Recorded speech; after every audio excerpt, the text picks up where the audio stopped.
आज हम बात करेंगे नेशनल इम्यूनाइजेशन शेड्यूल की। ठीक है, जो अपना टीकाकरण का जो भी शेड्यूल होता है, बच्चों में जो टीके लगते हैं, हम आज उसकी बात करेंगे, जो पूरे ऑल ओवर इंडिया में जो सेम चलता है। ठीक है, आज हम उसकी बात करने वाले हैं। तो इसमें बात करेंगे कि कौन कौन सी वैक्सीन्स हमें दी जाती हैं, हम जो छोटे बच्चे को कौन कौन सी वैक्सीन्स लगाते हैं, उन वैक्सीन्स का रूट क्या क्या होता है, इन वैक्सीन से रिलेटेड क्या क्या एडवर्स इफेक्ट आ सकते हैं, क्या क्या इनमें कॉम्प्लिकेशंस आ सकती है। बाकी फिर हम इसमें लास्ट में बात करेंगे मिशन इंद्रधनुष की। ठीक है, तो हम सबसे पहले बात करने वाले हैं नेशनल इम्यूनाइजेशन शेड्यूल की। ठीक है, मतलब बर्थ से लेके 15-16 साल तक जो बच्चों में जो जो अपन वैक्सीन्स लगाते हैं, आज हम उसकी बात करने वाले हैं। तो सबसे पहले बात करते हैं बर्थ में।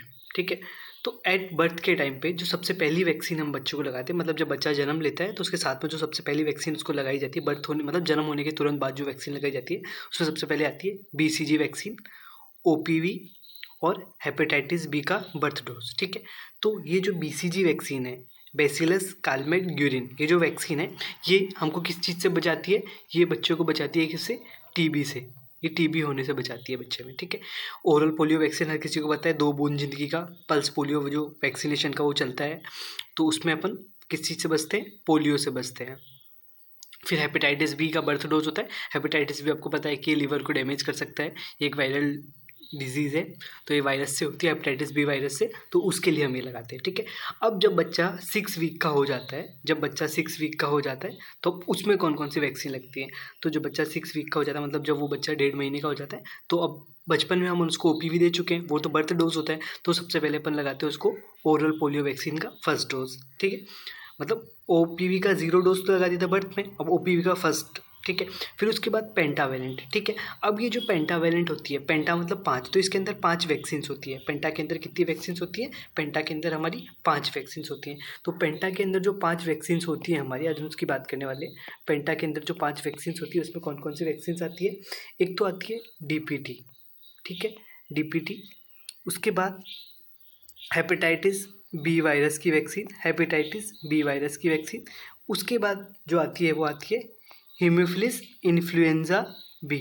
ठीक है, ये तो DPT, हेपेटाइटिस बी वायरस और हीमोफिलस इन्फ्लुएंजा बी। DPT का पता है कि इसमें कौन कौन से आते हैं? डिप्थेरिया, पर्टूसिस और टेटेनस। ठीक है, ये तो ये पेंटा अपन लगाते हैं। अब हम बात करते हैं पेंटा के बारे में। ठीक है, उसके बाद जो हम लगाने वाले हैं उसमें कौन सा है? Rota virus vaccine. ठीक है, रोटा वायरस एक वायरस होता है जो जो छोटे बच्चे होते हैं उसके अंदर डायरिया के लिए रेस्पॉन्सिबल होता है। ठीक है, तो रोटा वायरस का वैक्सीन। फिर fractional dose of inactivated inactivated polio vaccine. ठीक है, तो फ्रैक्शनल डोज किसका लगा दिया? Inactivated polio vaccine. अपन ओरल पोलियो वैक्सीन यहाँ दे चुके थे, अब यहाँ पे दूसरा पोलियो अपना फ्रैक्शनल इनएक्टिवेटेड पोलियो वैक्सीन आ गया। उसके बाद अपन जो लगाते हैं PCV का फर्स्ट डोज। PCV का फुल फॉर्म है न्यूमोकोकल कॉन्जुगेट वैक्सीन। ठीक है, अब ये न्यूमोकोकल जो होता है, निमोनिया जो बच्चों में होता है उसके लिए रेस्पॉन्सिबल होता है, बट इस PCV को सिलेक्टेड स्टेट में ही लगाया जाता है, जैसे नीचे लिखा हुआ है, और सिलेक्टेड स्टेट या फिर किसी किसी जिले में ही, मतलब किसी किसी डिस्ट्रिक्ट में। अब इसमें कौन कौन से स्टेट आ जाते हैं? बिहार, हिमाचल प्रदेश, मध्य प्रदेश, उत्तर प्रदेश। उत्तर प्रदेश के, क्योंकि उत्तर प्रदेश बहुत बड़ा है तो उसके कुछ ही डिस्ट्रिक्ट में लगाते हैं। उसके बाद राजस्थान और हरियाणा। अब हरियाणा में क्या है, इसको स्टेट इनिशिएटिव बनाया हुआ है। स्टेट इनिशिएटिव का मतलब होता है कि वो लोग जितने भी बच्चे उनमें हो रहे हैं, वहाँ पे हरियाणा में जितने भी बच्चे होते हैं, तो उसमें वो खुद से लगा रहे हैं उसमें कि ये डिजीज़ उन बच्चों में होना। ठीक है, एक प्रिवेंटिव मेजर है। ठीक है, ऐसे प्रोफाइलैक्सिस मेजर की तरह पे लगा रहे हैं। ठीक है, अब बात करते हैं जब बच्चा अपना अब जब बच्चा हो गया है अपना 10 वीक का, 10 वीक मतलब 2.5 महीने का जब अपना बच्चा हो चुका है, तब उसमें OPV का सेकेंड डोज, पेंटावेलेंट का सेकेंड डोज, रोटा वायरस का सेकेंड डोज। ठीक है, अब जब अपना बच्चा हो गया है कितने दिन का? अपना बच्चा हो गया है 14 वीक का। ठीक है, मतलब मोटा मोटा 3.5 महीने का जब अपना बच्चा हो गया, तो ओरल पोलियो वैक्सीन का थर्ड डोज, पेंटावेलेंट का third dose, fractional inactivated polio vaccine का सेकेंड डोज, रोटा वायरस का थर्ड डोज और PCV का सेकेंड डोज। ठीक है, न्यूमोकोकल कॉन्जुगेट वैक्सीन का सेकेंड डोज। अब यहाँ तक हो चुका है, 3.5 महीने तक हमने सारे डोज लगा दिए। अब जब बच्चा 9 से 12 महीने का होता है, ठीक है, जब बच्चा 9 से 12 महीने का होता है, तब उसके अंदर MR का फर्स्ट डोज। MR में क्या क्या होता है? Measles and rubella. ये हमको पता है कि ये बीमारियाँ होती हैं जो कि एक वायरल डिजीज़ है, इन सब चीज़ों से फैलती है। ठीक है, अब फिर जापानीज़ एंसेफेलाइटिस। जापानीज़ एंसेफेलाइटिस ये एक बीमारी है, ठीक, जो बच्चों के अंदर मेनिंजाइटिस वगैरह मतलब दिमागी बुखार कॉज करती है। ठीक है, हम उसके अब बट ये जापानीज़ एंसेफेलाइटिस है, ये भी एंडेमिक डिस्ट्रिक्ट्स में ही है। एंडेमिक डिस्ट्रिक्ट मतलब ये आंध्र प्रदेश में मिलेगी देखने को, ये अपन को केरला में देखने को मिल जाती है, ये राजस्थान के कुछ पार्ट में देखने को मिल रही है, तमिलनाडु में देखने को मिलती है। तो जहाँ जहाँ पे डिजीज़ है हम वहीं वहीं पे लगाते हैं।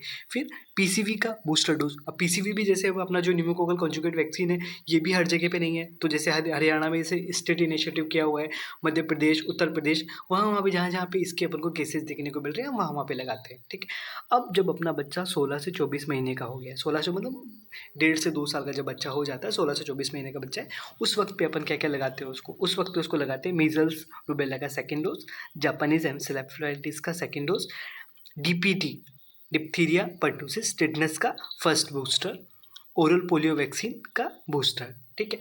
अब ये यहाँ पे हो गया।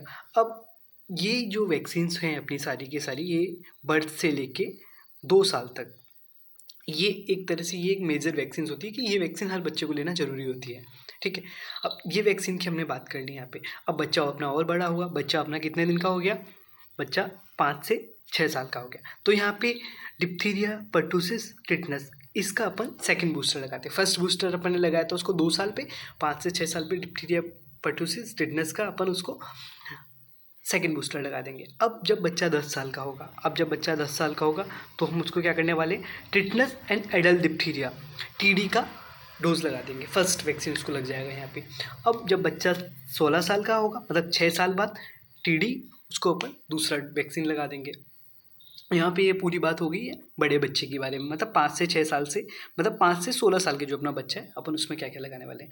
अब बात करते हैं प्रेग्नेंट मदर की, क्योंकि हमको पता है जो प्रेग्नेंट मदर होती है उससे भी कुछ कुछ डिजीज़ेज जो होती हैं, प्रेग्नेंट मदर से कुछ कुछ डिजीज़ हैं वो अपने बच्चे के पास चली जाती हैं। ये जैसे ये कोई मदर है, ये प्रेग्नेंट है, तो इससे हो सकता है कि कुछ बीमारी जो इसके पेट में बच्चा है, ये इसका वूम है, तो इसका जो बच्चा है उसमें जा सकती है। तो उन सब चीज़ों से बचने के लिए हम जो भी प्रेगनेंसी में अपने पास फीमेल्स आती हैं, हम उनको कौन कौन सी वैक्सीन लगाते हैं उसकी बात करने वाले हैं।